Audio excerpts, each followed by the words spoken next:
ছোট ভাই আমার, বোন আমার, প্রতিজ্ঞা করো, বাপ মরবে, মা মরবে, ভূমিকম্প হবে, সিডর হবে, এই পৃথিবী লন্ড ভন্ড হয়ে যাবে, বেঁচে আছি মানি ফজরের 2 পড়তেই হবে।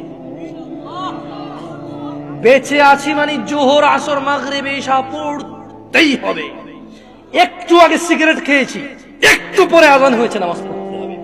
একটু আগে পর্নোগ্রাফি, উদঙ্গ সিনেমা দেখেছি, একটু পরে আজান হয়েছে, নামাজ পড়তেই হবে। ঘুমের মধ্যে কাপড় চোপড় নষ্ট হয়েছে, মা জানে, বাপ জানে, ভাবি জানে, বোন জানে, সবাই জানে। এখন গোসল করলে সবাই বুঝবে কেন গোসল করছো।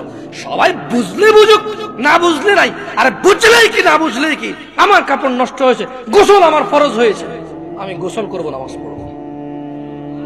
রাতে আমার ঘুম আসে নাই, বন্ধু বান্ধবের পাল্লায় পড়ে সারা রাত বসে বসে উলঙ্গ ছবি দেখেছি, যা অত্যন্ত ঘৃণিত এবং যা আমার জীবনকে তছনছ করে দেবে, যা আমার জীবনের বরকত নষ্ট করে দেবে, যা আমাকে লাঞ্ছিত অপমানিত করবে, এমন অপরাধে লিপ্ত ছিলাম। কারণ এই জানাবে বিচার যে করবে, যে জানার সাথে জড়িত, সে অপদস্থ হবেই হবে। আখিরাতে তো তার আছেই। এই একটাই অপরাধ জানাবে বিচার, একটাই অপরাধ অশ্লীলতা, যেটা শাস্তি আল্লাহ দুনিয়াতে দিয়ে দেয়। কোথায় দেয়? আখিরাতে তো আছেই। সারা রাত উলঙ্গ ছবি দেখেছো, দেখে নিজের জামা কাপড় নষ্ট করেছো, অপবিত্র করেছো নিজেকে, অসুবিধা নাই। গুনাহ যা হওয়ার হয়ে গেছে, গুনাহ নিয়ে পড়ে থাকলে চলবে না। গুনাহ যা হওয়ার হয়ে গেছে, গুনাহ নিয়ে পড়ে থাকলে চলবে না।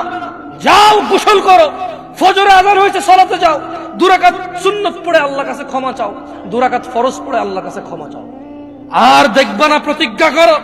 আবার দেখে ফেলেছো, অসুবিধা নাই, জোহরে আযান হয়েছে, যাও মসজিদে, যাও গোসল করে 2 রাকাত নামাজ পড়ো, আল্লাহর কাছে ক্ষমা চাও, প্রতিজ্ঞা করো, আর দেখবা না। আবার দেখে ফেলেছো, অসুবিধা নাই, পরের ওয়াক্ত আযান হয়েছে, যাও মসজিদে যাও। কারণ মনে রাখবা, সকল অপরাধ গুনাহ নামাজ যদি ছুটে যায় কুফরিয়া শিরকি হয়ে যাবে, ছাড়া যাবে না নামাজ। আমি কি বুঝাইতে পেরেছি? তোমরা কি, আমি যে জন্য আসছি, আমি কি তোমাদেরকে কোনো মেসেজ দিতে পারছি? পারছি তো? তাহলে এবার আমি বিদায় নেই।